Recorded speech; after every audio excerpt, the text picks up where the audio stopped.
कि मंदिर ही तो ढाए गए थे जब इस्लाम शुरू हुआ था, और अब मंदिरों की सेटअप के लिए और आप जा रहे हैं और अप्रिशिएट कर रहे हैं उन्हें, ठीक है ना, बजाय डिग्रेड करने के। हम अरब को अय्याश क्यों कहते हैं? वो अपनी औरतों को ड्राइविंग लाइसेंस देते हैं तो हम उनको अय्याश कहते हैं, कोई टेक्नोलॉजी बनाते हैं, कोई सिटी बनाते हैं तो हम उनको अय्याश कहते हैं। ये देखें, मजहबी आज़ादी सबके लिए है और आपका इस्लाम भी यही कहता है, इसमें ऐसा कुछ नहीं है। अगर एक पुरअमन है, आप उसको किसी तरह भी रोक नहीं सकते। ईमान तो हमारा है ना, ईमान हम अपने ईमान पर हम तफरके में ना पड़े, ईमान तो हमने मजबूत रखना है ना। ठीक है, ईमान ठीक है। तो जी अमेरिका इधर आ गया तो हम कुफर में चले गए, या वो उधर चला गया तो सऊदी अरेबिया ने ये किया तो वो कुफर में चला गया, उसने वो दे दिया कि औरतों को हकूक दे दिए। हेलो दोस्तों, नमस्कार। एसटी न्यूज चैनल में आपका स्वागत है। एक पाकिस्तानी का इंटरव्यू चल रहा था जब उसको पता चला कि 50 मुस्लिम देशों के प्रतिनिधित्व राम मंदिर के उद्घाटन में आएंगे। ये सुन के भड़क गया और वो कहता है कि अगर ऐसा होगा कयामत आ जाएगी पूरी दुनिया के अंदर, सब खत्म हो जाएगा। पहले आप वीडियो देखिए, वीडियो है निम्रा अहमद ऑफिशियल का, फिर हम बात करते हैं इस टॉपिक के ऊपर। हमें अपने पाँव पे खड़ा रहना है और अपने किबले को देखना है। अगर वो इनॉग्रेशन इफ्तिताह प्राइम मिनिस्टर मोदी के साथ वहाँ उस सेरेमनी में शामिल हो जाते हैं तो इसका क्या मतलब है? मतलब तो यही है ना कि हमें तो तकलीफ है ना कि यार हम जो कोई अच्छे काम करते तो वो तो नहीं आगे बीच में शामिल होते, या हम दावत भी दें तो वो कहते हैं बाय बाय। आप कैसे इजी जा रहे हो और वो अप्रिशिएट कर रहे हो कि मंदिर ही तो ढाए गए थे जब इस्लाम शुरू हुआ था, और अब मंदिरों की सेटअप के लिए और आप जा रहे हैं और अप्रिशिएट कर रहे हैं उन्हें, ठीक है ना, बजाय डिग्रेड करने के। तो ये कोई अच्छी तो वो नहीं है इसके लिए।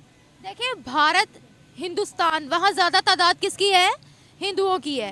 हिंदुओं की है ना, तो ऑब्वियसली वो वहाँ पर मंदिर बनाएंगे क्योंकि उनकी ज्यादा वहाँ पर तादाद है। बनाए, लेकिन हमें क्यों इन्वॉल्व वो मधु कर रहे हैं कि भाई आए आप। ईमान तो हमारा है ना, ईमान हम अपने ईमान पर हम तफरके में ना पड़े, ईमान तो हमने मजबूत रखना है ना। ठीक है, ईमान ठीक है। कोई भी मुस्लिम कंट्री इस तरह तफरके में नहीं पड़ी हुई, उनका ईमान मजबूत है, ठीक है, लेकिन वो साथ ही साथ सबसे रिलेशनशिप भी अच्छे रख रहे हैं, चाहे वो मुस्लिम कंट्री चाहे नॉन मुस्लिम कंट्री हो। जब हम पर बात आती है तो हम कहते हैं ये हिंदू है तो ये सिख है तो ये सही है, हम इस तफरके में पड़ जाते हैं। ये देखें, मजहबी आज़ादी सबके लिए है और आपका इस्लाम भी यही कहता है, इसमें ऐसा कुछ नहीं है। अगर एक पुरअमन है, आप उसको किसी तरह भी रोक नहीं सकते, ठीक है। और अगर वो आपको इंटरप्ट नहीं करता तो इवन ये है कि अगर आपको वो जजिया देते हैं which is called Islamic tax, तो फिर आपको उनके जान माल का बल्कि तहफ़्फ़ुज़ करना है। मेरे नज़दीक तो इसमें कोई कबाहत नहीं है, क्योंकि हम तो इसी तफरके में पड़े हुए हैं। वो हिंदू है तो वो क्रिश्चियन है तो वो ईसाई है, तो ये अगर हम उनके हकूक दे देंगे तो हम ये हो जाएंगे वो हो जाएंगे। ऐसा कुछ नहीं है। अगर आप नबी पाक सल्लल्लाहु अलैहि वसल्लम का खुतबा हजतुल विदा पढ़े तो उसमें पहली लाइन ये है कि किसी अरबी को किसी अजमी पर कोई फ़ौक़ियत हासिल नहीं है। सो वो इस्लाम में एक सबसे बड़ा खुतबा है सरकार का, जिसमें आपने क्लियरली बताया है। ममालिक के अंदर भारत का इन्फ्लुएंस क्यों बढ़ता जा रहा है? ऑफ कोर्स देखिए, उनकी स्ट्रेटजी ऐसी है, वो इस टाइम पे सुपर पावर ऑलमोस्ट बन चुके हैं। और अगर आप उनकी प्लानिंग देखें और बाकी चीज़ें देखें और अगर आप कंपैरिजन देखें हमारे मुल्क के साथ उनका, तो यकीनन वो हमसे बहुत आगे हैं। ईमान आपका मजबूत होना चाहिए। बिल्कुल। आपको दूसरे के सेंटिमेंट्स को हर्ट करना नहीं चाहिए, रिस्पेक्ट करना चाहिए। बिल्कुल ऐसे ही है। हाँ, ये ऐसे। बात आपकी सही है। अब मुझे ये बताएगा कि अरब ममालिक की और भारत की दोस्ती इतनी गहरी है, सबको नजर आ रही है उनकी यूनिटी, इस बारे में आप क्या कहते हैं? अभी दुबई के अंदर बहुत बड़ा हिंदू मंदिर बना, सऊदीया के अंदर बहुत बड़ा हिंदू मंदिर बना। तो मिनॉरिटी भी, वो हम पाकिस्तान के अंदर बैठ के ना, मिनॉरिटी भी जैसे ही पाकिस्तान के लोग दूसरे हैं वैसे मिनॉरिटी भी है। ये कहना कि जी वो बहुत ही अच्छे हैं या वो बहुत बुरे हैं, हम पाकिस्तान के बैठ का तो इशू लाना ही नहीं है ना। पाकिस्तान में मिनॉरिटी भी और मेजॉरिटी भी बहुत ज़्यादा सेम पेज है। वो उनको नहीं, ये हम कह सकते हैं वो जिनको अपॉर्चुनिटी मिलती है, जब मिनॉरिटी को अपॉर्चुनिटी मिलती है वो कौन सा करते हैं। हम अरब को अय्याश क्यों कहते हैं?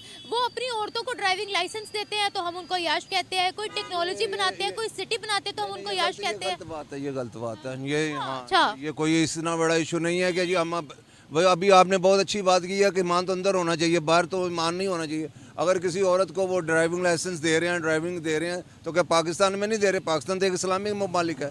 अगर उन्होंने 20-30 साल बाद किसी औरत को अगर ड्राइविंग लाइसेंस दिया है तो हमने उनको अय्याश का टाइटल दे दिया। ये देखो ना, एक बंदा अगर एक मुल्क इसराइल चला जाता है तो वो कहेंगे लो जी ये तो काफर हो गया।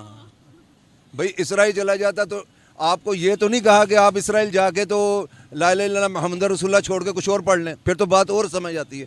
आप हजूर पाक सल्लल्लाहु अलैहि वसल्लम ने बताया कि आप जो भी तजारत करनी करें, सामने करें, तजारत कर सकते, किसी से भी कहीं तो नहीं रुका हुआ कि भाई उधर नहीं कर सकते, उधर जाए। तो जी अमेरिका इधर आ गया तो हम कुफर में चले गए, या वो उधर चला गया तो सऊदी अरेबिया ने ये किया तो वो कुफर में चला गया, उसने वो दे दिया कि औरतों को हकूक दे दिए तो वो कुफर में चले। This is the reckless thinking. मैं इनको नहीं ये इस तरह का समझता कि ये है कि अगर उन्होंने ड्राइविंग लाइसेंस दे दिया, या अगर कोई अमेरिका चला गया, ये तो चला गया। पढ़ लिख ले। देखिए, राम मंदिर का उद्घाटन हो रहा है भारत के अंदर, और भारत से जिस देश के संबंध अच्छे हैं, वो चाहे मुस्लिम देश हो या नॉन मुस्लिम देश हो, वहाँ के प्रतिनिधित्व को उसमें निमंत्रण दिया गया है। वो लोग आएंगे, उसमें मुस्लिम देश भी है, वो 50 मुस्लिम देश आएंगे। अब ये बातें इनलॉजिकल लगती है कि वो चले आएंगे तो कयामत आ जाएगी, हम उनके वहां नहीं जा सकते हैं। वो इस्लाम की शुरुआत थी जो है मूर्ति तोड़ने से हुई थी। तो भैया, तुमको जो मानना है वो मानो ना, तुम मतलब अपनी चीजें सारे लोगों के ऊपर क्यों थोपना चाहते हो।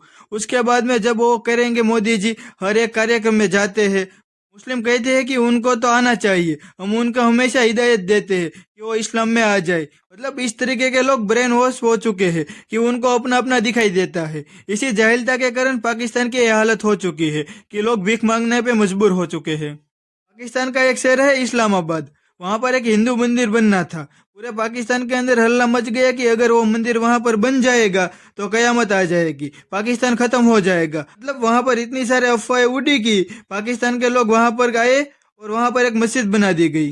ये सोचिए, पाकिस्तान के अंदर इस तरीके की जहन वाले लोग रहते हैं। इनको लगता था कि इस्लामाबाद के अंदर अगर मंदिर बन जाए तो कयामत आ जाएगी। ये लोग इस तरीके की मानसिकता रखते हैं। दोस्तों, इस वीडियो के बारे में आपका क्या कहना है कमेंट सेक्शन में जरूर बताना, और वीडियो को लाइक, शेयर और चैनल को सब्सक्राइब करना मत भूलना। तो मिलते हैं अगली वीडियो।